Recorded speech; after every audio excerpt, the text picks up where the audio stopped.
वक्त के लिए जामिया हाजा के तालिबे इल्म हाफिज़ मोहम्मद खुज़ैमा खालिद बिन मोहम्मद खालिद से गुजारिश करूँगा कि वो मुख्तसर वक्त के लिए अपनी तकरीर आपके सामने पेश करें। हाफिज़ मोहम्मद खुज़ैमा। हमने इंसाफ अता किया, इसने बद्दुओं को सारबानो सलारे कारवा बनाया। वहशत व जहालत के अंधियारों में उल्मा इरफान के दिए रोशन किए। मुर्दा दिलों में ईमान और इकान की कुव्वत पैदा की। अरब इस्लाम की अजमत का सिक्का चहार दांगे आलम में बिठाया। इसने गुंगों को ज़ुबान अता की, फसाहत और बलागत के इशासवारों को चैलेंज किया।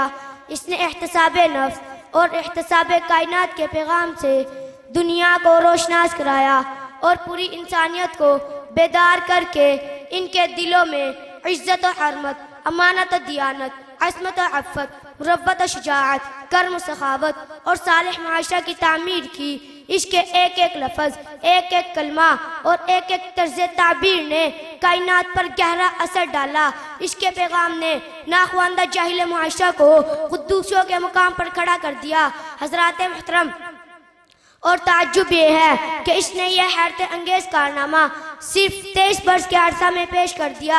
अब सवाल पैदा होता है कि वो कौन सी शम्मा सादी है, वो कौन सा जादू है, इसमें वो कौन सी कीमियाई ताकत है जिसने मर्दम गरीब मर्दम सादी का काम इतनी मुहय्यरुल उक़ूल तबानी के साथ किया।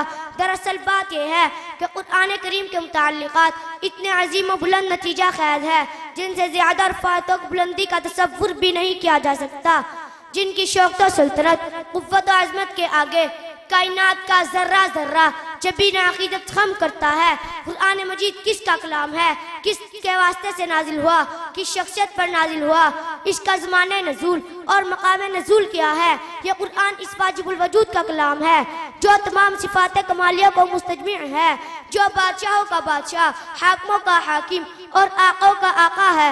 अज़ल से अभी तक जिसका सिक्का जारी है, जिसकी इजाज़त के बगैर दरख्त का कोई पत्ता भी नहीं हिल सकता, जिसके बारे में शायर कहता है, फर्श ज़मीं से अर्श बरी तक तेरे ही जलवे तेरे ही साए, हर एक जर्रा तेरा ही मजहर, अल्लाह अकबर अल्लाह अकबर। जर्रे को चाहे खुर्शीद कर दे, सहरा को चाहे गुलजार कर दे, सब एक कतरा तू है समंदर, अल्लाह अकबर अल्लाह अकबर। मेरे मुहतरम सामीन, मैं अर्ज़ ये कर रहा था कि इस मुक़द्दस कलाम को लाने वाले को रब्बुल आलमीन कहते हैं। इस अज़मत वाले कलाम को लाने वाले को जिब्रील अमीन कहते हैं। जिस पर नाजिल हुआ उनको रहमतुल लिल आलमीन कहते हैं। जहाँ पर नाजिल हुआ उसे बलदिल अमीन कहते हैं। आखिर में यही कहना चाहता हूँ, वह कुरान जो आखिरी पैगाम है रब्बुल इज़्ज़त का, मुबारक हो उन लोगों को कदर इसकी जिसने पहचानी। पढ़ो कुरान समझकर और अमल दिल से करो इस पर, फनाओ हक की मर्जी में बनो महबूब सुब्हानी। बस इसी पर इत्तिफाक करता हूँ। आखिर दावाना अल्हम्दुलिल्लाह।